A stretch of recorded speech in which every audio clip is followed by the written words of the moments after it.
a clairement la sensation d'être dans le refuge d'un tueur en série.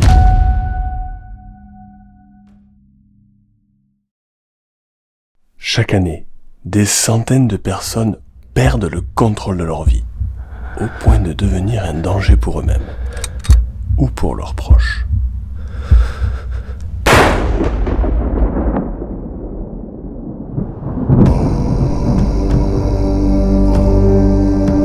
On raconte sur cet endroit tout un tas de choses assez étranges.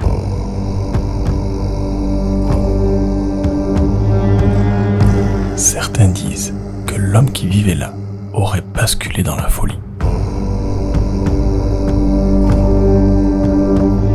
Et que même les enfants du village étaient terrifiés à l'idée de passer devant cette maison.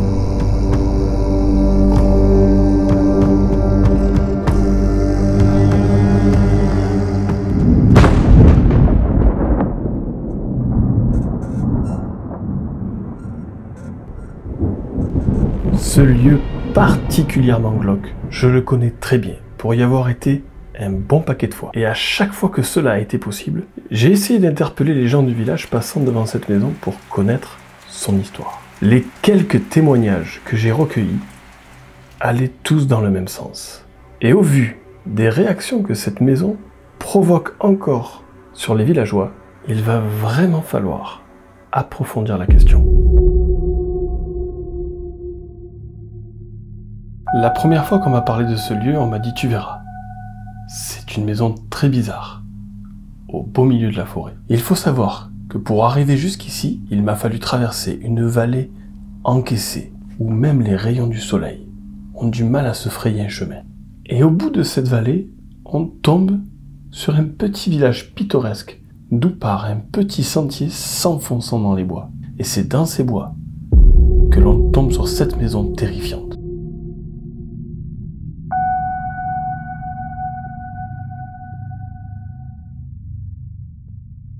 Là, vous avez ce qui s'apparente à une terrasse d'été, une espèce de barnum.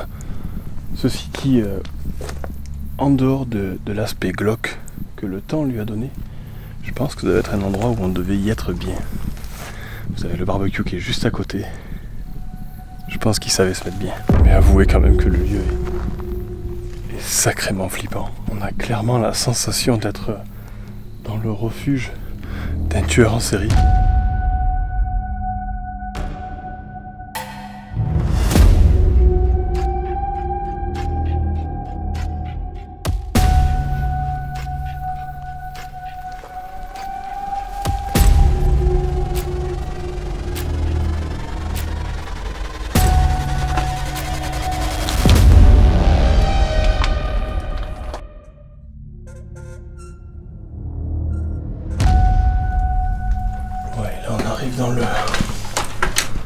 Dans le salon, avec ce fauteuil roulant là-bas. Oh, c'est glauque. C'est hyper glauque. Ouais, il y a encore des jouets d'enfants. Il reste tout, hein. Regardez les chaussures. Les chaussures d'une femme là.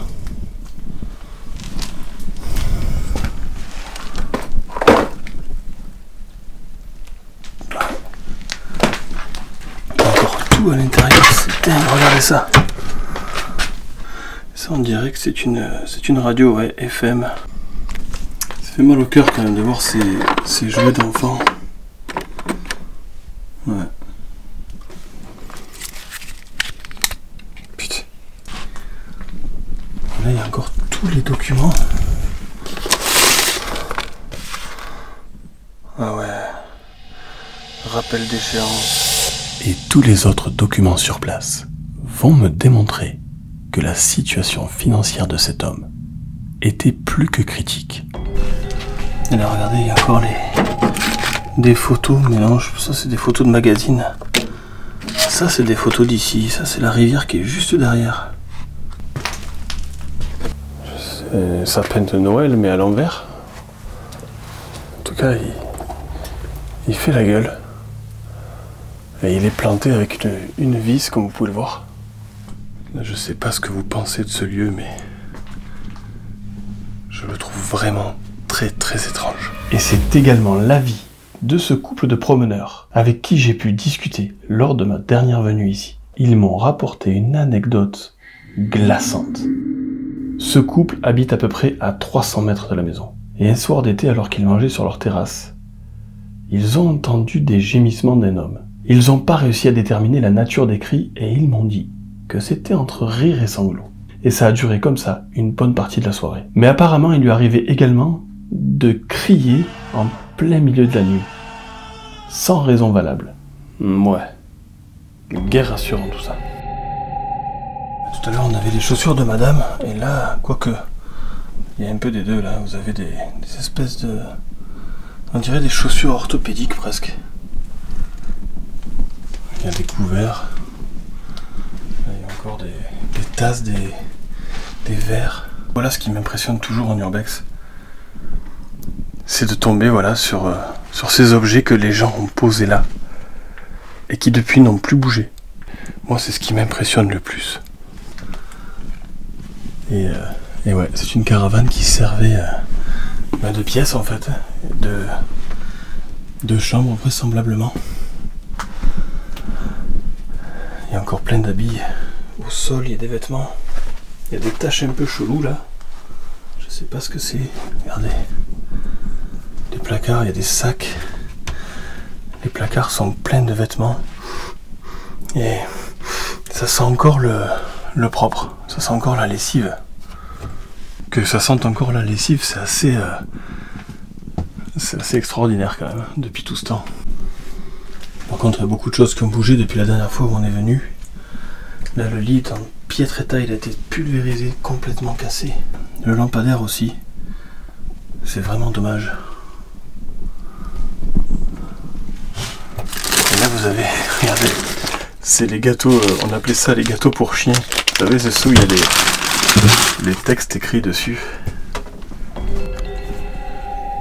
là, il y a la cuisine apparemment. Là, vous avez les frigos.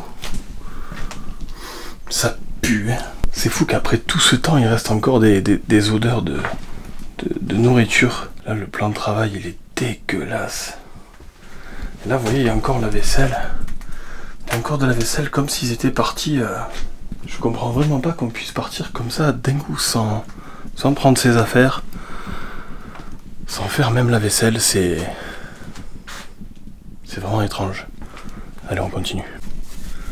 Donc, le calendrier de 2010, vous voyez, c'est quand même pas récent.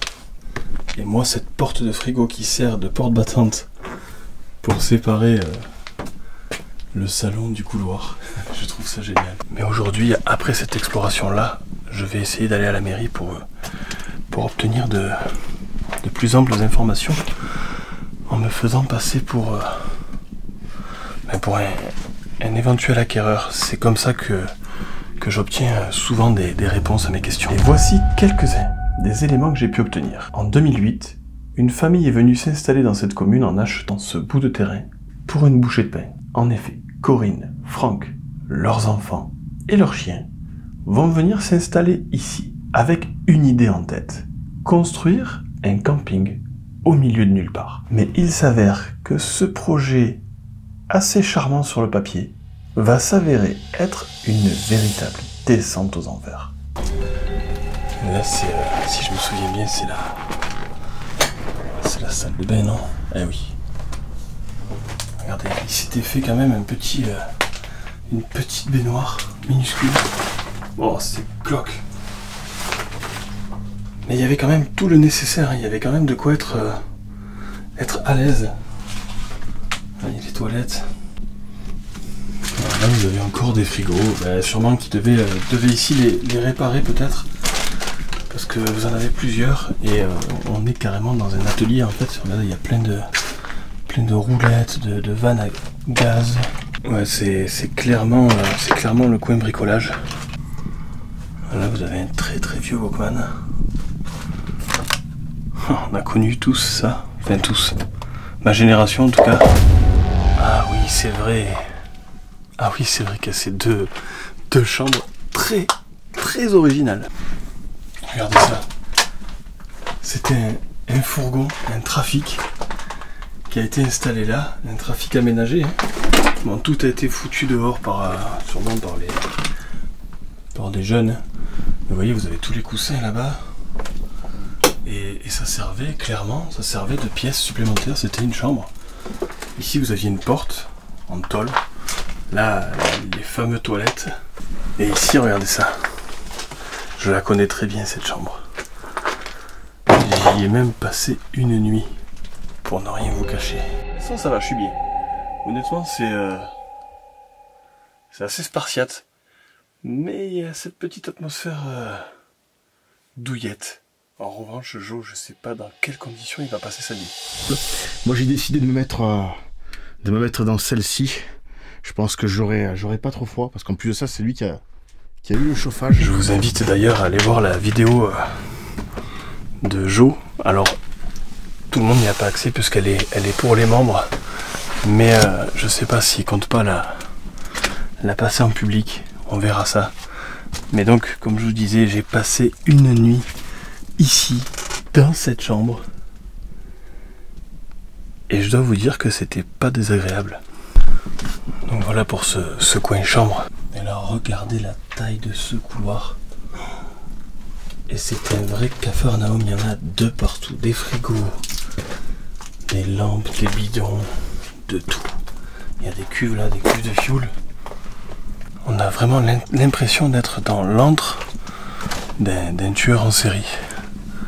Là, il y a des cassettes. Oh. Bon, déjà, on arrive dans ce petit séjour, plutôt une espèce de véranda qui est assez mignonne. Hein. Vous voyez, ce petit fauteuil, il y a la fenêtre. Il y a des cons qui l'ont cassé parce qu'elle ne l'était pas avant. C'était une petite entrée assez mignonne. Ils avaient également la lumière ici, donc le soir, ça devait vraiment être agréable.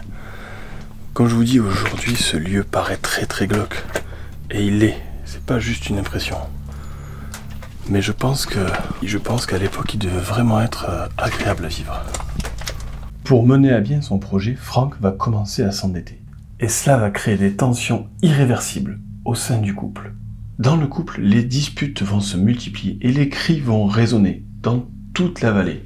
Jusqu'au jour où Corinne va prendre ses enfants, sa bagnole, et se barrer en laissant tout derrière elle. Et ça va être un véritable cataclysme dans le cerveau de Frank. Il va complètement perdre pied. Et l'un des éléments qui va encore plus affaiblir psychologiquement Frank, c'est la perte de son chien. Problème financier, problème de couple. Et pour couronner le tout, la perte de son chien, le tout réuni va faire l'effet d'une bombe à retardement.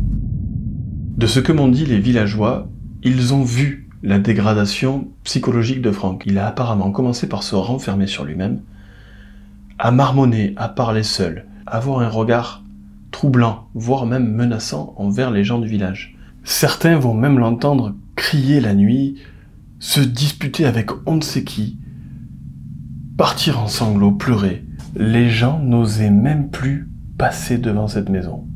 Et avant de définitivement disparaître, il s'était confié à l'un des villageois en lui disant « Je dors plus la nuit, j'en peux plus, j'en ai marre. Si ça continue comme ça, je vais me mettre une balle dans la tête. » Et peu de temps après, on n'a plus jamais entendu parler de Frank. Alors, personnellement, j'espère qu'il s'est ressaisi. J'espère qu'il a simplement décidé de faire table rase de ce passé assez trouble et qu'il est en train de vivre sa meilleure vie ailleurs. Je l'espère. En tout cas, c'est la preuve, s'il en fallait une, que vos rêves les plus beaux peuvent se transformer parfois en véritables cauchemars. Merci à vous d'avoir suivi cet épisode, même s'il était très sombre. Sachez que je suis ravi de vous compter de plus en plus nombreux à suivre la chaîne. Sachez également que sur Instagram, je suis très actif. En tout cas, en attendant, il me reste à vous souhaiter le meilleur. Portez-vous bien et à très bientôt pour de nouvelles aventures.